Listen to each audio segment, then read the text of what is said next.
ہمیشہ اپنے کر سکنے اور نہ کر سکنے کو پہچاننے کی ضرورت ہے۔ سیرینٹی پریئر بھی یہی کہتی ہے۔ ایڈکشن کی دنیا میں ایک پریئر ہے جو سیکولر پریئر ہے، جو دنیا کے ہر مذہب کا ماننے والا وہ دعا مانگ سکتا ہے کہ یا اللہ مجھے سکون دے کہ میں ان چیزوں کو تسلیم کر سکوں جو میں نہیں کر سکتا، اور مجھے ہمت دے کہ میں ان چیزوں کو کر گزروں جو میں کر سکتا ہوں، اور مجھے عقل دے کہ میں دونوں کے درمیان فرق کر سکوں۔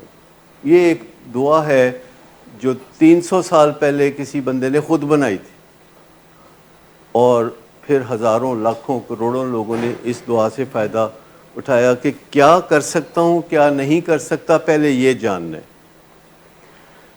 امریکہ میں وہ آپ بات کر رہی تھی میاں بیوی کے، تو امریکہ اور یورپ میں رواج تھا کہ میاں بیوی کی پہلی لڑائی پہ سائیکولوجسٹ مشورہ دیتے تھے کہ تم علیحدہ ہو جاؤ، اور نباہ کا نہیں کہتے تھے۔ اب پالیسی بدل گئی ہے، اب نباہ کا کہا جاتا ہے، اور ریسرچ کی وجہ سے کہا جاتا ہے کہ میاں بیوی کے درمیان، ہر میاں بیوی کے درمیان جو بھی پرابلمز ہوتے ہیں ان کے 69% پرابلمز کا کوئی حل نہیں ہے، صرف 31% پرابلمز کا حل ہے۔ اور وہ کہتے ہیں کہ آپ 31% پہ توجہ دیں، آپ کی عمر اچھی گزر جائے گی۔ 31% پہ آلویز لک ایٹ دی 31%، تو 31% پہ توجہ دیں، تو وہ اب نباہ کی پالیسی پہ چلنے کے لیے کہتے ہیں۔ اور پاکستان میں بھی اب بہت زیادہ سیپریشنز کی طرف جا رہے ہیں، اور بروکن فیملیز کے بچے پھر بہت روتے ہیں، کیونکہ بروکن فیملیز کے بچے ایسے ہوتے ہیں کہ ایک طرف سے باپ ان کے کان کھینچ رہا ہوتا ہے، ایک طرف ماں ان کے کان کھینچ رہی ہوتی ہے، اور آپ کو ہمیشہ بروکن فیملیز کے بچوں کے کان سرخ ہی نظر آئیں گے، تو بچوں کا اصل نقصان ہو جاتا ہے۔ تو پہلے کو 10-12 سال دیکھ لینا چاہیے کہ ساڈا نباہ ہوئے گا کہ نہیں ہوئے گا، تو پھر بچے پیدا کرنے چاہیے۔ تو بچے پیدا کر کے ان کو چھوڑ دینا پریشانیوں میں، یہ کوئی سمجھداری کی بات نہیں ہے۔ آج ہی کوئی ٹیلی ویژن والے مجھ سے انٹرویو کر رہے تھے کہ ٹین ایجر سگریٹ کیوں پیتے ہیں، تو میں نے کہا زیادہ تر یہ دیکھنے میں آیا کہ جو ٹین ایجر بروکن فیملی سے تعلق رکھتے ہیں ان میں سے 80% بچے سگریٹ پیتے ہیں، اگلے نشوں کی بھی بات نہیں کرتے۔ 80% بچے جو کسی نہ کسی طریقے سے بروکن فیملی سے تعلق رکھتے ہیں، جو حتیٰ کہ ہاسٹل میں رہتے ہیں، ان کے سگریٹ پینے کے امکانات ڈبل ہیں۔ جو ملک سے باہر روزگار کے لیے جاتے ہیں ان کے سگریٹ پینے کے امکانات کئی گنا بڑھ جاتے ہیں۔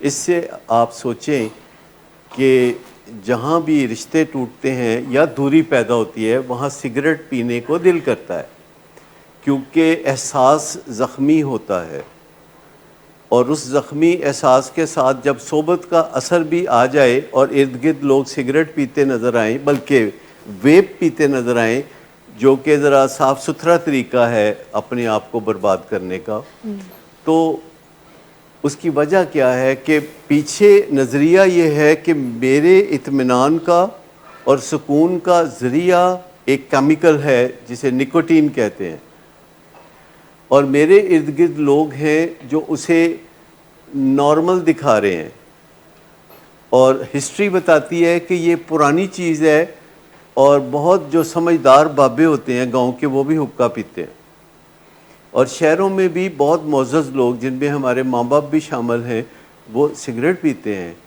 تو انکانشیسلی ہم بہت جلدی سوچنے لگتے ہیں کہ سگریٹ کوئی نشہ تو نہیں ہوتا، تو اگر نشہ نہیں ہوتا تو پھر کیوں کرتے ہیں؟ لیکن یہ جو نظریہ ڈیولپ ہوتا ہے، جو کہ 21ویں صدی میں بہت زیادہ ڈیولپ ہوتا ہے کہ کیمیکلز کے بغیر میری خوشیاں ادھوری ہیں، یہ 21ویں صدی میں یہ نظریہ بہت ہوتا ہے، کیونکہ ہماری سکلز 19ویں صدی کی یا 20ویں صدی کی ہے اور ہم رہتے 21ویں صدی میں ہیں، اور اس وجہ سے ہمارے اندر جو احساس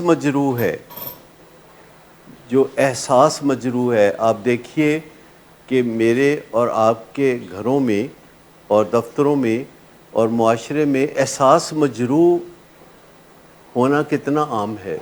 احساس مجروح، اور اس کی کوئی کیجویلٹی نہیں ہے، اس کی کوئی گنتی نہیں ہے۔ احساس مجروح ہونے کو گنا نہیں جاتا، ناپا نہیں جاتا، تولا نہیں جاتا. اور گھر میں کوئی کہتا ہے کہ میں پریشان ہوں، آپ کچھ خیال کیجئے، میں دکھی ہوں، وہ کہتے ہیں سانوں کی دکھی ہو تو ہوندے رہو، سانوں نہیں پرواہ. کیونکہ احساس جو ہوتا ہے وہ 7 پردوں میں ہوتا ہے، یعنی the feeling is injured. That's how we feel all the time. Hurt. والدین بچے کو کتنی باتیں کہہ دیتے ہیں جن میں سے ایک آدھ بات ہوتی ہے جو کہ کہنے والی ہوتی ہے، باقی سب باتیں وہ فالتو ہی کر جاتے ہیں. اور وہ کمپلین نہیں کرتے، وہ کرٹیسزم کرتے ہیں.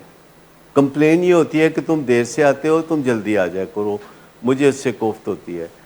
اور کرٹیسزم یہ ہوتا ہے کہ تم کتے کی وہ دم ہو جو سیدھی ہو ہی نہیں سکتی، نہ تمہارے جاگنے کا ٹائم ہے نہ سونے کا ٹائم ہے، تمہارے دوست کتنے لچر ہیں اور آوارہ ہیں، وغیرہ وغیرہ وغیرہ. اس کی پوری جو داستان ہے وہ اس طریقے سے چاروں طرف، جسے کہتے ہیں نا کہ فائرنگ، ہوائی فائرنگ کرنا، تو اس کو کرٹیسزم کہتے ہیں. اور اس میں تڑکا لگائیں تو بیزتی شامل کر لیں. بیزتی ہو ہی جاتی ہے شامل، جب وارم اپ ہوتا ہے بندہ تو پھر اس کے بعد بیزتی شامل ہو جاتی ہے.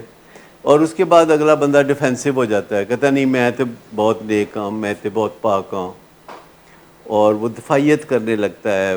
اس کو لگتا ہے کہ اگر میں دفاع نہیں کروں گا تو میری اہمیت کون مانے گا، اگر میں دفاع نہیں کروں گا تو میں نکما سمجھا جاؤں گا، اگر میں دفاع نہیں کہوں گا تو مجھے چاہا نہیں جائے گا، مجھے چھوڑ دیا جائے گا. ہمیں سب سے بڑا خطرہ یہ اندرونی خطرہ ہوتا ہے کہ ہمیں چھوڑ دیا جائے گا.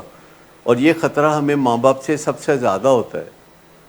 ہمیں لگتا ہے کہ جو کچھ ہم کرتے ہیں یہ ہمیں ایک دن چھوڑ دیں گے، حالانکہ ماں باپ نہیں چھوڑتے. لیکن کیا چھوڑتے ہیں کہ تم دفع ہو جاؤ، تم نظر نہ آؤ، تم شکل نہ دکھاؤ، شکل گم کر لو، اپنی شکل دیکھیے کبھی. تو اس طرح کی باتیں والدین بھی کہتے ہیں، کچا دھواں بہت چھوڑتے ہیں. لیکن وہ انمول ماں، وہ انمول باپ جس کے اندر چھوٹے چھوٹے ٹوٹکے سے بتائے ہوئے ہیں کہ بھائی یہ کرنا ہے، یہ نہیں کرنا. آپ نے بس 3 موقعوں پہ انٹریکٹ کرنا ہے. جب گول سیٹنگ کرنی ہو اوکھے بندے سے اوکھیاں گلاں تو مختصر وقت کر لیں. اس کے بعد اگر وہ بندہ بات مانتا ہے تو شاباش دے دیں، نہیں مانتا تو نظر ثانی کے لیے کہہ دیں. زیادہ غم کرنے کی ضرورت نہیں. وہ علیحدہ بندہ ہے، آپ علیحدہ بندے ہیں، آپ جڑواں نہیں ہیں. آپ علیحدہ بندے ہیں، وہ علیحدہ بندے ہیں، پر آپ کے درمیان ایک ریلیشن شپ ہے. اس ریلیشن شپ کو پہچانے. وہ ریلیشن شپ اللہ نے بنایا ہو سکتا ہے یا آپ نے خود بنایا ہو سکتا ہے. اس ریلیشن شپ کو پہچانے.